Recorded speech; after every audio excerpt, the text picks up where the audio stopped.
Hey, Phil.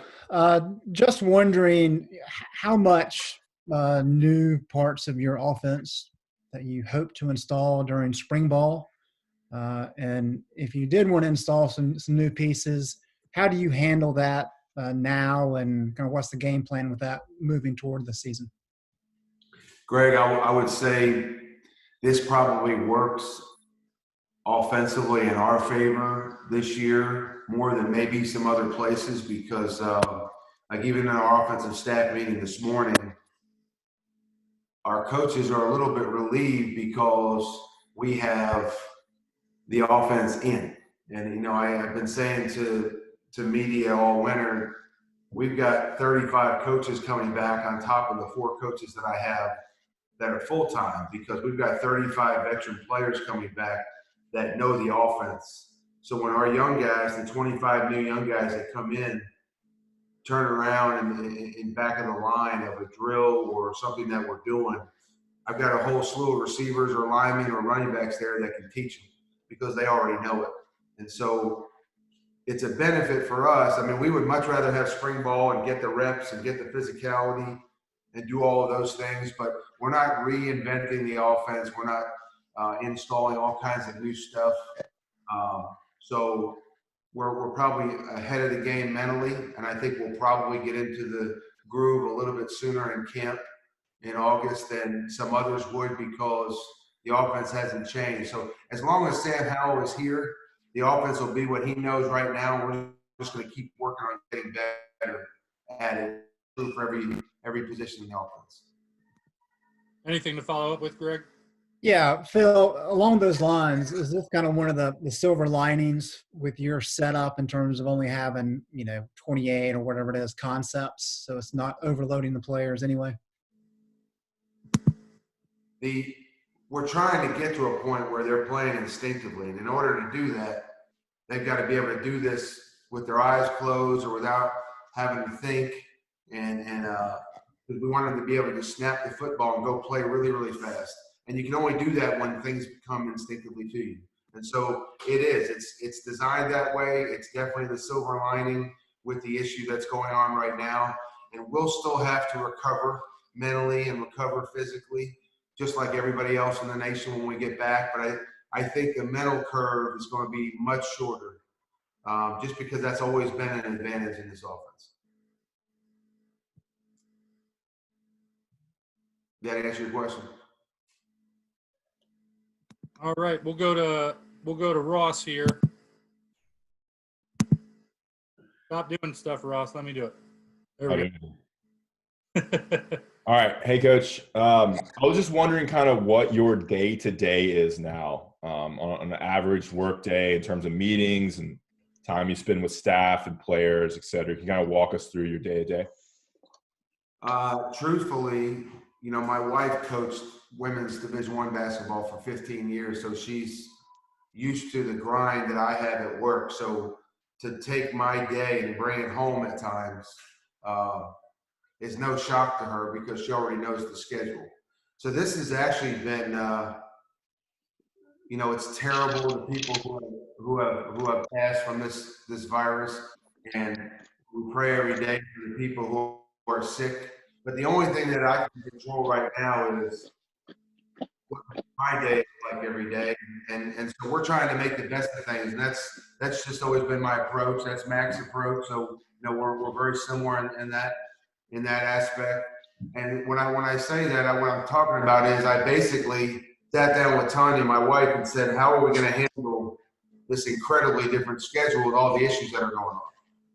And we came to the conclusion that we could do something different, Ross, but we said, you know what, how possible routine to stay the same? So as much as we can do to keep it the same, I still get up at 4:30, I still hit the heavy bag at 5 o'clock. I still shower at the same time, and I go to work. My wife is homeschooling our kids in the morning.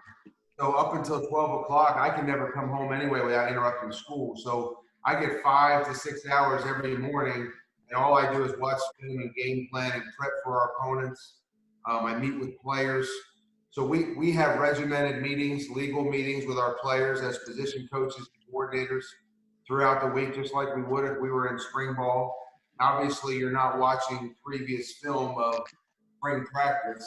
You know, that's the deficit to everything that's happening. But we're still talking about X and O. We're still watching UCF and Auburn and all those teams defensively. And then when we meet as a staff, we're still talking about a lot of the same things. So in my home anyway, we tried to keep things fairly similar to the way they were before, because that's the productive routine that we had. And we're trying to do our best to keep that routine with our players right now as best we can without actually seeing them every day. You know, much like I'm sure many of you are with your work.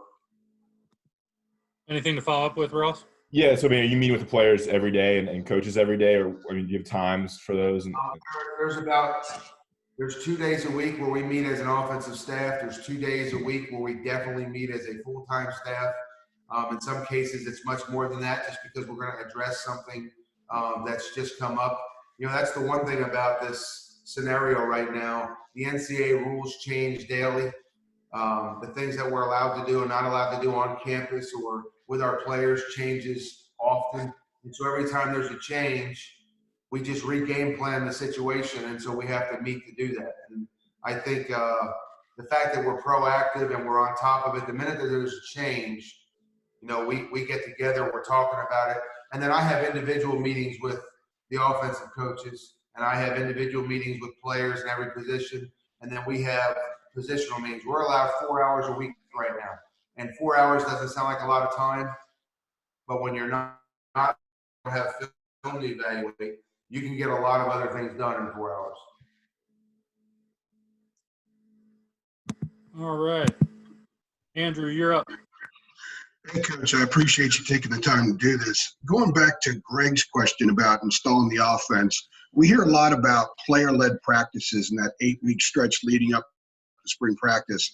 How much 11-on-11 install can the kids actually accomplish on their own, which if you would have had practice would have minimized how much you had to do, and certainly would be something that they could pick up again whenever they can resume some kind of normalcy back in Chapel Hill this summer?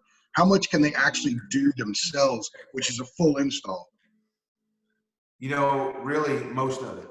And I think that the big challenge for the staff in this system is to learn it like I know it, and they're professionals, so they did, and then to teach it to the players and get them to a point where they know it mentally like we do.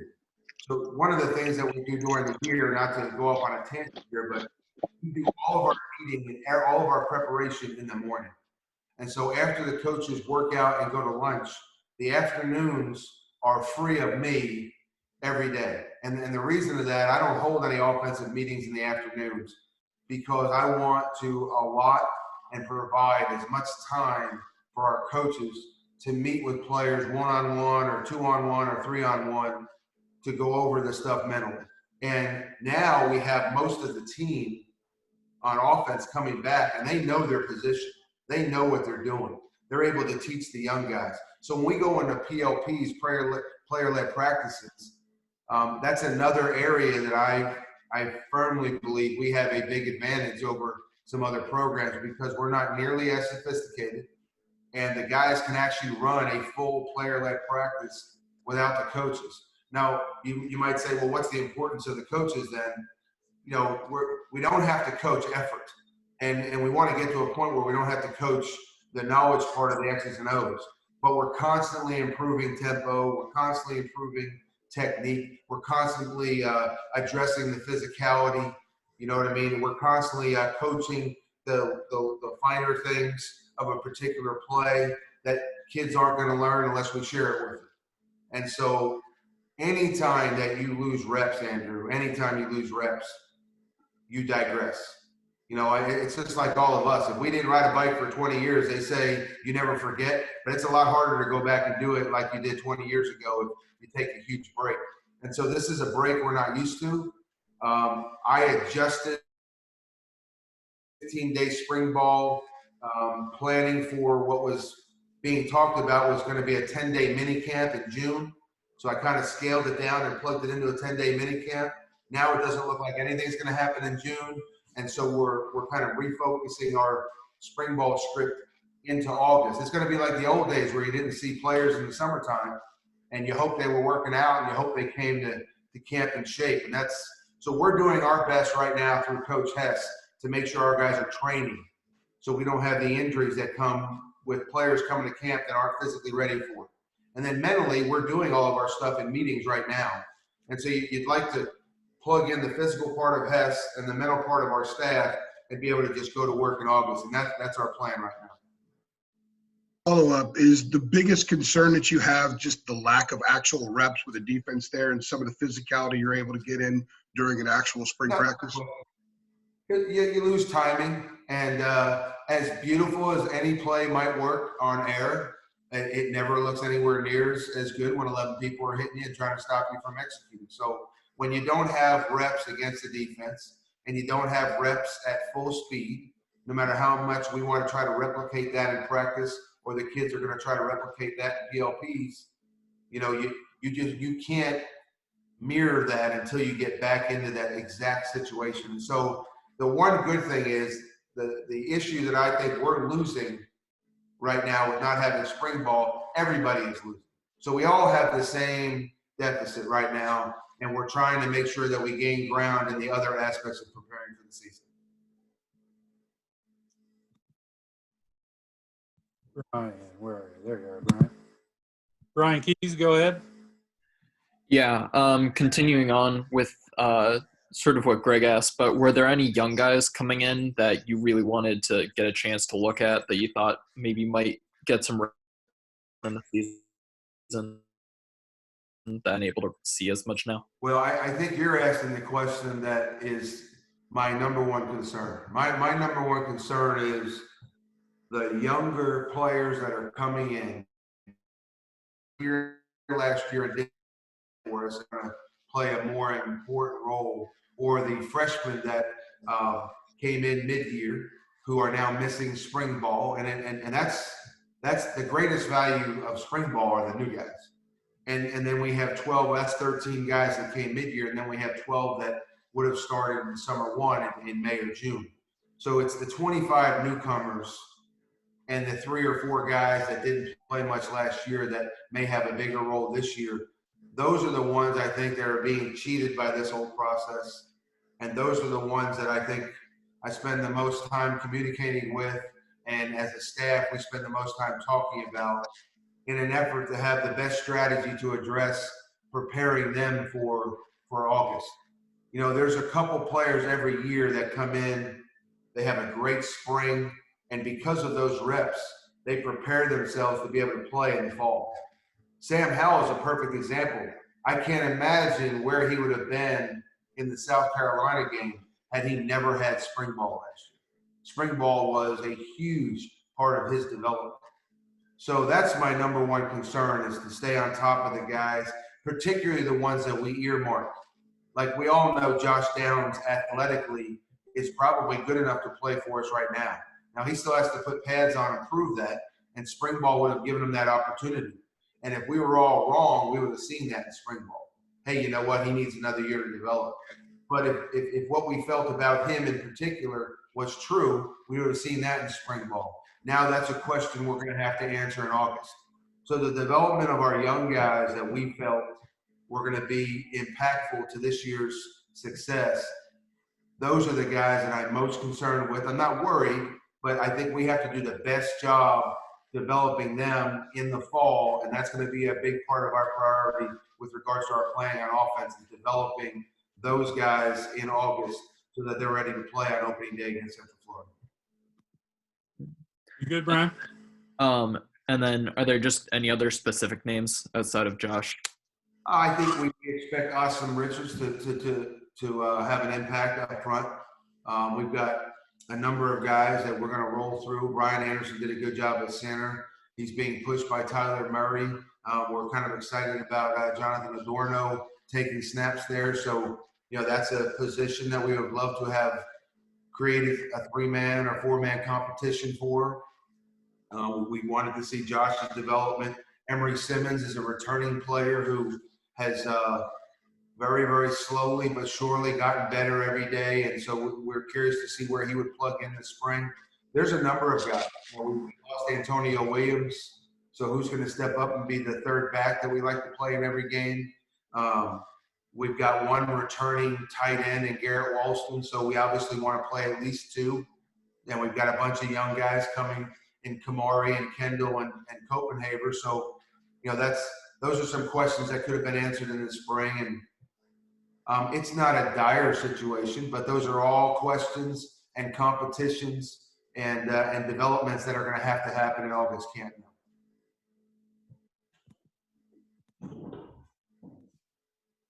Luke Buxton, go ahead. So Tommy Hatton, former UNC offensive lineman, worked on the startup Learn to Win, which kind of helps coaches build lessons and install schemes via the app. I know Bateman uses it, and you don't. Given this time, is there any thought to pivot towards the app? Can you repeat that because you were breaking up? Yeah, so Tommy Hatton, former offensive lineman for UNC, is now working on a startup, Learn to Win. I don't know if you're familiar with it. Bateman uses it.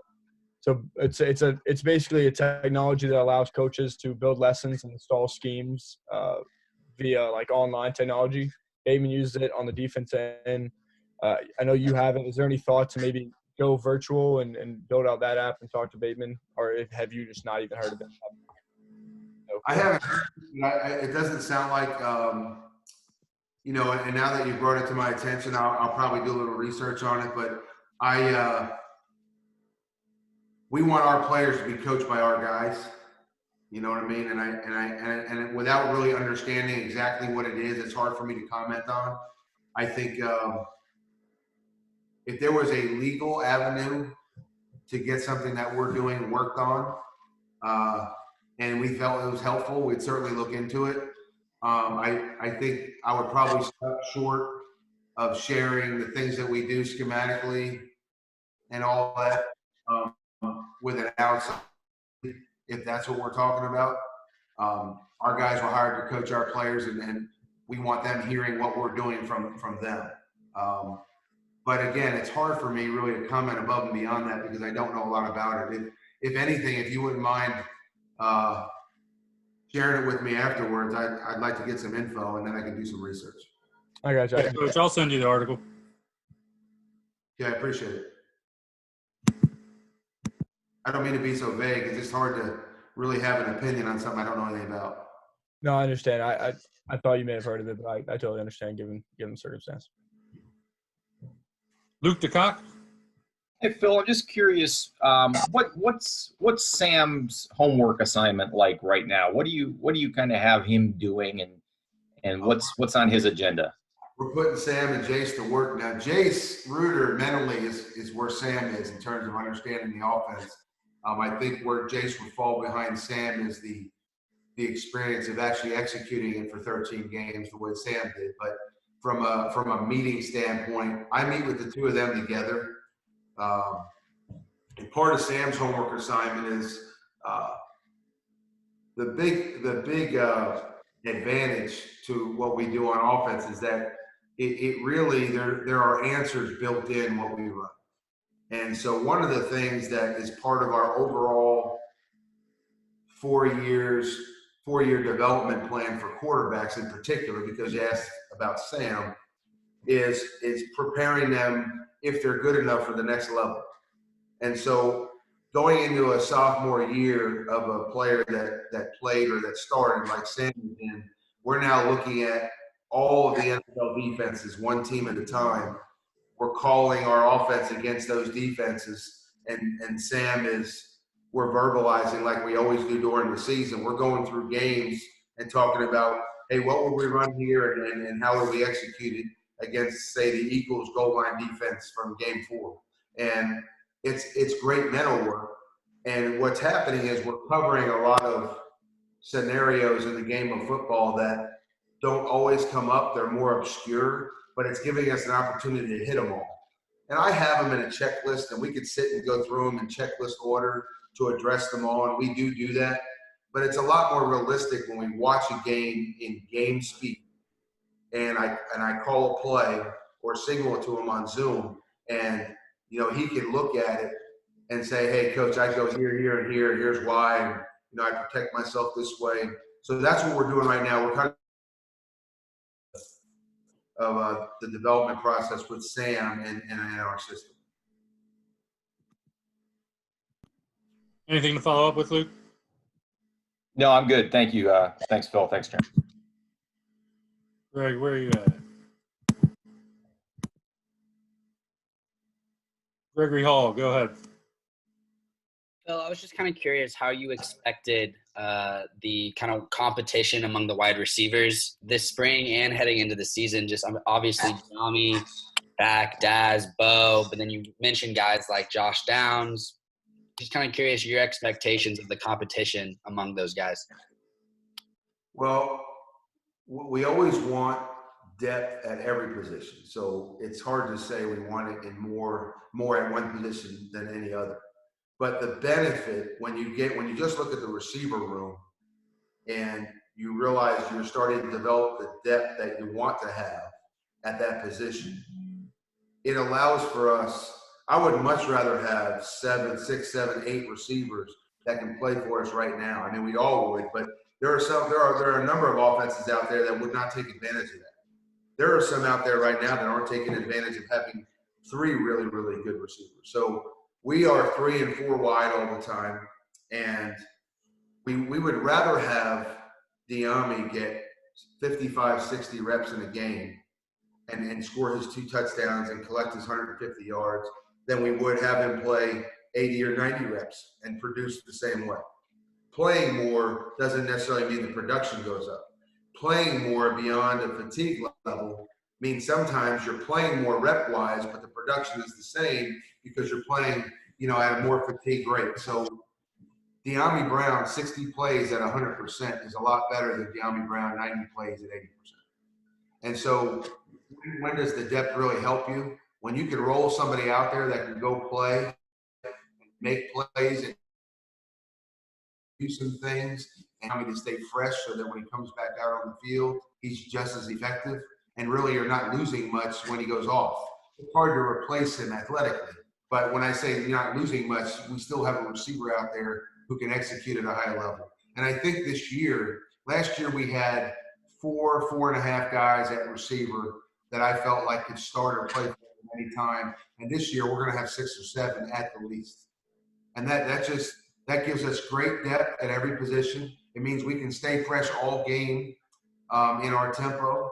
And it also means that to be the starter here now, you're going to have to compete more and practice at an even higher level than last year because there are more people behind you looking to take your job. And they're always looking to take your job, but now they're looking to take your job and they have the ability to actually do it. And, there's a difference there. Everybody behind you wants to start. But now they're good enough, they're athletic enough to threaten for reps. And that's going to make Diami and the rest of them, I just use him as an example, a lot sharper than they were before because that's what they're going to need to do to maintain the playing time that they want. All right, gang. Did you have something else? Yeah, and then obviously Diami and Daz with 1,000 yards kind of proved themselves. But what do you want to see out of Bo Corrales, Antoine Green, some of those guys? Like, what do you want to see out of them to be able to contribute even more? Well, with Diami and Daz, we got over 1,000 yards of production. With Antoine Green / Bo Corrales, the production from the 2 of them playing the same position was over 900 yards. And they're different athletes. They're not going to make the same type of plays that Diami and Daz. But I would like to see those 2, Antoine and Bo, do the same thing we expect from all of them. We'd like to catch the ball more consistently. We need to have fewer drops this year. And I think the year has given us an opportunity to know what strengths the guys have. So we'll probably play to those a little bit more even this year than we did last year. And, I'll give you one quick example. Antoine Green, we told him emphatically he needed to get stronger. He needed to be a stronger football player going into the season. He's added some weight. His numbers in the weight room have gone up. He's running routes stronger. He's going to be healthier and more durable because of it. And so just that in itself is just a small example, one thing. But Antoine has done a great job developing himself physically this year. So right off the bat, we know we're getting a stronger receiver. And we identify things with Bo and the rest of the guys. And, that's their job right now, is to improve on those areas. And so you're excited to have guys back that you know their specific strengths, and to have guys back that are going to help create depth. And then lastly, I'd say, especially in that room, and we're harping on the receivers, to have guys back that do a great job playing the game with each other and teaching each other and challenging each other. And that means that bodes well for it being a really, really productive group for the 2020 season. And I think our O-line are the same. I think our running backs are the same. Yeah, we got 4 more hands raised. Let's blow through them so we can get Coach on his way. So Kiera, go ahead. Hi, Coach. Can you talk about how you've been implementing parents into your accountability of your players, and how you're relying on them to make sure that your athletes are staying the course and staying focused? You know, that's an interesting question. That's a good one, though. The parental involvement is the same that it always is, but we're emphasizing it more. You know, I always say in the offense, we have the ability to do whatever we need to do in the offense to win a ball game. But every year, from one year to the next, you emphasize a different area of it. I mean, if a quarterback can run, you might run him more. If we can go deep with speed, then we might do that more. But it all exists in the plan. We just emphasize what works for our players the most. So when I'm addressing the parental question, the parents, they're in the development plan for their sons in our program. One, because Mac Brown includes the families. And so, and he preaches family all the time. And this, I'm not saying I've never been anywhere that doesn't incorporate the family or have a family type atmosphere. I have, but I've never been anywhere where it's addressed so often. And it legitimately is that way every single day that we're in the office. We include mom and dad anytime there's something to address with the son, with the exception of playing time. And so the reason I brought the emphasis issue with the offense is right now, we don't see them face to face. We're not looking at them eye to eye. We can't communicate with them in person. And so we have emphasized the role of the parents in this whole process more now than ever, and more now than I've ever included them in my career, because I've never been through a quarantine before, as most of us have. So yeah, like I've talked to Mr. and Mrs. Copenhaver, just as one example, more in the last couple of weeks than I have since I recruited their son. You know, since we recruited their son, and they are a lot more involved with making sure their son is taking the online classes and doing the workouts. Now the good thing is we haven't needed parental help to push kids to do things they're supposed to be doing, because we have such a high character locker room right now. We have a lot of leadership. You know, situations like this have a tendency to reveal who you're really working with. And I think right now we're finding out who some of the true leaders in our locker room are. We're finding out who the real workers are. We're finding out who's going to do the things they need to when we're not looking. And in the few instances where that's in question, you know, parents and family members have played a much bigger role. And so I think that's probably the best way to answer the question. Jonathan Alexander, you are up.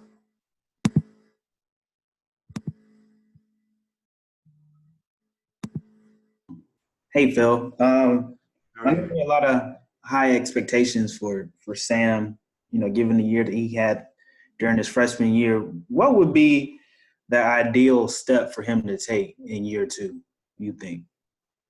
The ideal stuff for him to do what? In year 2. To improve on, or what? Yeah, to improve on. Yeah.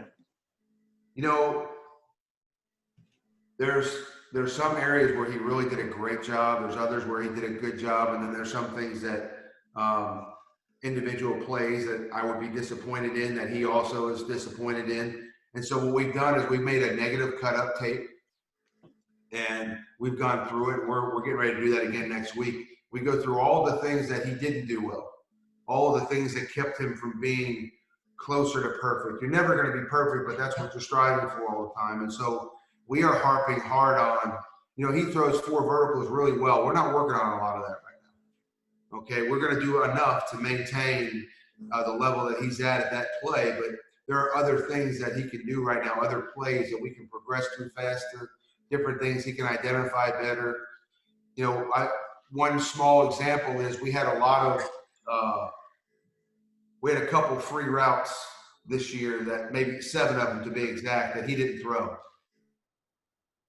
The improvements between last year and this year to be, if they give us 7 more this year, take them. I would want him to throw them this year. And so I don't know that there are any major concerns with Sam, but playing quarterback, you can always get better at every aspect of play. And that's what we're doing right now. We're trying to address the biggest weaknesses, take the weak link and move it forward. And then what happens is your overall package just gets stronger. Same way you develop an offense, same way you develop an entire football team. I know that's kind of vague, but that really is, that's the process we're going through right now. Thank you. Andrew, you're up. Coach, you mentioned Awesome Richards at left tackle, and you spoke a little bit about center. You got Jordan Tucker at right tackle, Zudu, McKeithen, and Montilus that played a lot at guard. Who else do you envision maybe having a chance to contend to get in that group that you guys trust going into the UCF game? And how many guys do you think on the offensive line do you anticipate that you got that as a staff you guys will trust going into the opener? You know, the magic number for me has always been 8. I would like to have 3 tackles that we feel like can start at any point in a football game. You want to have 3 guards that can start at any point in a football game. And you obviously want to have at least 2 centers. So in a perfect world, in my mind, you have 8 guys that you feel comfortable with playing. We can roll through those 8 players. And just like we were talking about, Andrew, with the receivers, keeping Diami fresh, we want to keep our tackles and our guards fresh. We want to make sure that if something happens to our starting center, much like it did last year, that you have another guy that can play without losing any momentum offensively, because that's where the ball starts on every play. So that anything above 8 is icing. Anything above 8 gives us even more depth. It's not a scenario that happens. At Sam Houston State, I had 10. At Ole Miss, we had 7 to 8, depending on the health of our team. You know, and it goes back. So I've been in all of the different scenarios. I think we're in a really good position right now to have the 8 that I would love to have this season. Ty Murray is one of those names. William Barnes at guard would be one of those names. Ed Montilus, who started a number of games for us last year, would be another name. I have no idea if Awesome will be our left tackle. It might be Easy. It might be Jordan Tucker. Whoever does the best job of left tackle is going to play there. What I do like is we have a number of offensive linemen who I think are getting close to the standard that we need them to be at that position in order to play, which helps us create depth. We're not going to play a guy just because he's the next guard if he's not good enough. We're going to play the next best lineman and make sure he can play guard. We always want our best 5 on the field all the time. And this year, I think we have a chance to hit that 8-player mark and be in a legitimate situation to have a real 2 deep at each position. So that's kind of the goal, and I think we have a shot to get there. Now, a large part of that was predicated on developing a few of those guys physicality-wise in the spring. So that's going to be a challenge with the O-line to get them where we need them to be physically before we fly out to Florida. As a quick follow-up, how much further ahead are you with that group now than you were this time a year ago? You know, I always try to be positive, but I don't know if we could have been any worse off than we were at O-line last spring. And I don't feel that way now. You know, we have a lot of things we want to get better at on an individual basis at that position. We have some things we want to continue to improve on as an overall unit when we're out there. But it was not an impressive unit when we got here. Not athletically, not strength-wise. And then obviously we're teaching him a new offense. So I didn't think we had, I thought that was our biggest deficit, our weakest room overall going into the spring. Thankfully, to Coach Hess, we are in a much different world physically right now and athletically. And then because of the year of experience, and we did play 6, 7, 8 guys during the fall, and those guys are intelligent. They've done a good job learning the offense. You know, I'm not ready to say this is going to be one of the better lines in college football, but we're a heck of a lot closer to where we would like to be at that position now than we were at this time last year. So I think our staff has done a really good job developing those guys in the year that we've had them. All right, gang, last one with Mark and Charlie. Coach, I just had to know a little bit more about that rising at 4:30 and hitting the heavy bag routine. How long have you been doing that, and what time do you go to bed at night? What's that about the heavy bag? The heavy Well, bag? Yeah, rising at 4:30 and hitting a heavy bag at 5 a.m. is a bit extreme. How long have you had that kind of routine? Oh, I thought you were asking about the heavy bag program for our linemen. Mine, I don't know, it's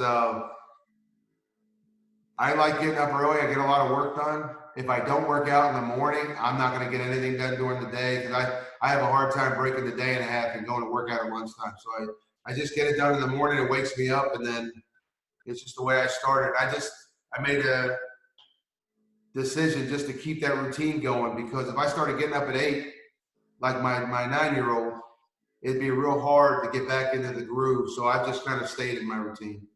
That's easier for me. Good, thank you. All right, everyone, I think that's it. It's about 30, 35 minutes of Coach Longo, and I don't know that we need any more than that. How about y'all? Everybody good? Thanks, Phil. Y'all need something, give me a holler. Thank you. Coach Longo, appreciate it. Appreciate your time, Coach.